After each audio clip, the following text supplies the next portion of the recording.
misma semana.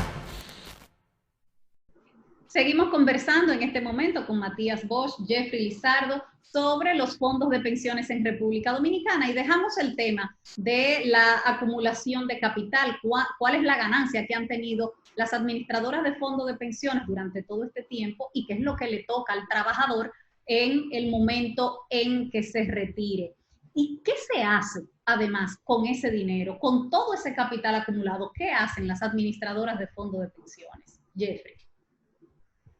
Sí, estos fondos, las administradoras de fondos de pensiones, lo colocan en diferentes instrumentos financieros. Pero ¿qué pasa? Que en República Dominicana, que esa es otra falencia del modelo, porque el modelo supone que hay unos mercados de capitales bien desarrollados y que permiten invertir esos fondos en la economía y tener un impacto macroeconómico que no se ha dado en República Dominicana. ¿Por qué? Porque aquí prácticamente más del 80% de esos fondos, o casi el 80%, están colocados en bonos de Hacienda o del Banco Central. Si ganando intereses del Estado. Que es prácticamente financiando al Estado Dominicano. O sea, tienen poco impacto en la, digamos, en la economía para incentivar la construcción de viviendas, para incentivar el desarrollo de sectores productivos en diferentes áreas. Y con ese recurso colocado en Hacienda y en el Banco Central, mayoritariamente generan una tasa de interés, un rendimiento que es bastante alto. Hay que decirlo, para el promedio de la región. Aquí los bonos de Hacienda y del Banco Central tienen una tasa de rentabilidad bastante alta. Entonces, esas inversiones, estos rendimientos se van sumando al ahorro de cada trabajador, y por eso cada trabajador recibe o debería recibir de su AFP un estado de cuenta cada trimestre, donde tiene el monto acumulado a la fecha y el monto de rendimientos. Sí, yo puedo, sí. Jeffrey daba la cifra para que tengamos una idea. A diciembre de 2019, es decir, hace 4 meses, los fondos que estaban administrando las AFP estaban en casi los 560.000 millones de pesos, un 17 puntos. Él dijo que a marzo, sí, 576.000 millones de pesos. Sí, exacto, sí. Y sobre un 17% del PIB. Imaginémonos lo que esto significa, la riqueza que esto significa y el poder económico también que esto significa. ¿Qué hacen? Ahí yo complementaría lo que dice Jeffrey, siempre tomando como referencia los otros 2 casos emblemáticos que hay en América Latina. Teníamos de 38 países, Jeffrey habló de unos 18 que lo han revertido. Nosotros, la literatura nos dice de más, o sea, de 38 países, solamente este modelo sigue siendo el modelo principal en 9. De 38, de solo 38 que lo tuvieron, sigue siendo el modelo central el 9. Y de esos 9, hay 8 donde se han hecho reformas muy importantes. Solo 1 sigue siendo el alumno bueno de la clase, y el Congreso en febrero aprobó un esquema de ganancias que además les va a suponer ingresos todavía más estables y por lo tanto utilidades cada vez más estables y utilidades más grandes y crecientes. ¿Cómo así, Matías? Porque lo que se nos había dicho era que se les redujo la sí, te lo puedo contestar ahora, pero quería decir que además del tema del mercado de trabajo, desde el nivel de salario, que por ejemplo con el caso de Chile, con el caso de se demuestra que eso tiene que ver, pero hay un problema estructural del modelo, que es un modelo excluyente y no solidario, porque ¿cuál es el sentido de la seguridad social? La seguridad social es social porque nos aseguramos mutuamente. Los más jóvenes apoyan a los menos jóvenes. Los que más tienen apoyan a los que menos tienen. En el sistema de cuentas individuales, Eso suena muy bonito, pero la verdad es que el nombre duro de eso es que cada quien se arropa hasta donde le da su sábana y cada quien se salva con su propio salvavidas. Y entonces tenemos un sistema que invierte nuestro dinero en deuda pública del Ministerio de Hacienda y cuasi fiscal del Banco Central, y como se ha dicho, y llevamos años diciéndolo, engorda con los impuestos de la gente, porque la deuda pública se paga con impuestos. Es decir, la sociedad le presta, la sociedad pone el dinero en manos de las AFP, los empleadores. El 98% de los empleadores en la seguridad social son micro, pequeños y medianos empresarios. El 92% son micro y pequeños. O sea, la mayoría de un empresariado que la pasa duro y de trabajadores que tienen bajo salario, le dan su dinero a las AFP y la AFP se las presta a la sociedad cobrándose de los impuestos. Ahora, en Chile, donde pueden invertir en la bolsa de valores, en empresas, incluso pueden invertir en el extranjero, eso no ha sido una solución.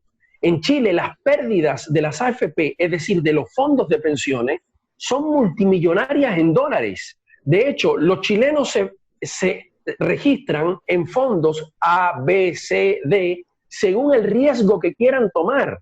Y se les promete, invierte tu dinero en este fondo más riesgoso porque el beneficio puede ser mayor. Pero ¿cuál es el riesgo? El riesgo es que tú pierdes el dinero que tú has ahorrado, lo poquito que tú has ahorrado. O sea, este es un sistema que dentro de sus propios términos no tiene solución. Y además pensemos algo muy injusto. El Estado Dominicano tiene alrededor de 700.000, 800.000 trabajadores y trabajadoras, el Estado.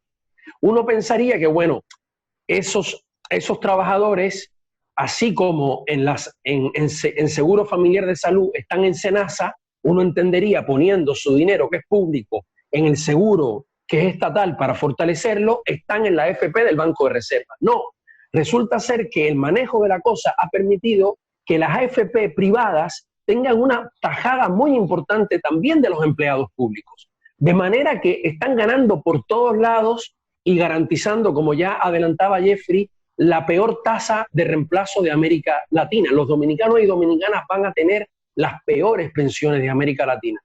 Vamos a hacer una pausa en este momento. Tú querías agregar, Jeffrey. Adelante. Sí, las ganancias del año pasado de las AFP fueron... representaron el 50%, la rentabilidad de la AFP como empresa fue de un 50% versus el 20% de la rentabilidad promedio de los bancos, que es una rentabilidad muy buena. El mejor el año pasado, las AFP hicieron más de 6.000, recibieron más de 6.000 millones de pesos en ingresos, o tuvieron beneficio de más de 6.000 millones de pesos, y esa rentabilidad es mucho menor que la rentabilidad del trabajador, que de los fondos del trabajador, que mucho mayor, alcanzó cerca de un 11%. Pero para sumar lo que decía Matías sobre el cambio de las comisiones bajo la ley 3020 este año, a marzo, que ya fue el primer mes que inició el nuevo cálculo de las comisiones, ahora por saldo, o sea, por un porcentaje del total ahorrado en el sistema. En marzo recibieron las AFP 625 millones de pesos, que proyectado al año podría ser más de 8.000 millones de pesos. Recordando que estos fondos van creciendo mes tras mes con los rendimientos y los nuevos aportes de los nuevos trabajadores. Sí. Eso, si es posible, un segundo, es lo que veníamos explicando, lo que explicamos muchas veces. Se habló de una reducción de la comisión del 25% a un 1.2%, y eso pareció una gran hazaña. Pero la verdad es que antes la comisión era una comisión por la rentabilidad obtenida en las inversiones. Ahora esa comisión tan chiquitita es sobre el fondo total que tú manejas. Y entonces las utilidades de las AFP son sin dar un golpe. Las AFP no tienen que producir nada, no producen nada. Solamente la crisis no le afecta a las AFP. Exacto. O sea, Exacto. Sí. Es decir, las Exacto. AFP solamente invierten su dinero con el menor riesgo posible, que es invertirla en deuda pública, y de ahí devengan unos ingresos, y de esos ingresos unas utilidades. Entonces, lo que explicamos muchas veces es el cambio de comisión del 25 al 1.2% parece monstruoso, sí, pero antes era sobre la rentabilidad de la inversión, ahora es de lo que manejan. Y antes estaban sujetas a que a veces la inversión rendía más, a veces rendía menos, ahora no. Mientras hayan ingresos que siempre van a ser crecientes, salvo en una crisis como esta, van a tener cada vez más utilidades, y lo que dijimos es lo que ha estado pasando, como dice Jeffrey.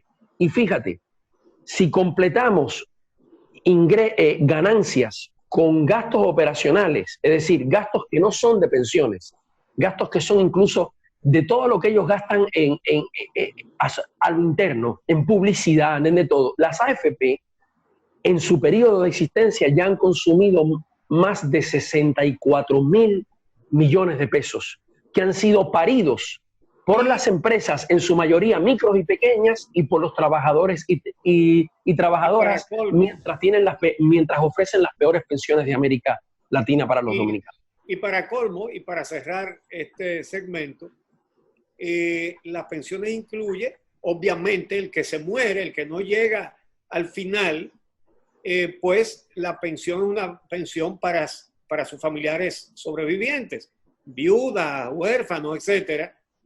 Y la mayoría de la gente no sabe, y cuando se muere un afiliado, las AFP no les notifican a sus herederos que tienen esa pensión.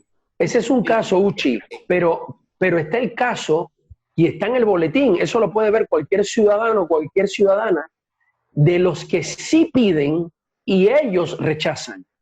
Los que reclaman. Alrededor de la mitad de las pensiones por discapacidad y alrededor de la mitad de las pensiones por sobrevivencia, es decir, mi pariente falleció y yo tengo derecho a la pensión, la rechazan. Y además son pensiones muy bajas, Matías, que no dan para vivir. Rápidamente, Jeffrey, sobre ese tema. Sí, no, para corregir el dato de Matías, el 60% de las pensiones de sobrevivencia solicitadas en el 2019 fueron rechazadas. El Exacto, 60. exactamente. 60. O sea, las solicitadas, las que sí la gente solicitó. Y además de esto, es un dato muy interesante que en Chile hay un libro muy importante. Chile es un referente porque Chile no lleva 20 años de ventaja en esto. En Chile, una escritora demostró cómo no es verdad que el dinero es de la gente.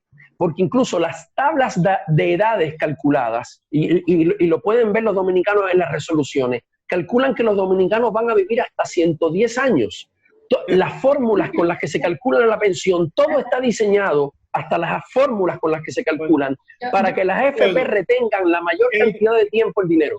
En lugar de 100 años de soledad, 110 años de indigencia. Vamos terrible, a hacer una terrible. pausa. Y terrible. Vamos a regresar incorporando al diputado Tobías Crespo, autor de una propuesta en el Congreso, respaldada creo que por 27 diputados más de diferentes partidos, para que se saque de los fondos de pensiones el 30% y se use para asistir a los trabajadores que, con motivo de esta pandemia, o han perdido su trabajo o tienen un ingreso reducido. Cuando regresemos, vamos a tratar eso con el diputado y también seguimos también con Jeffrey Lizardo y Matías Bosch. Regresamos en un momento. Esta misma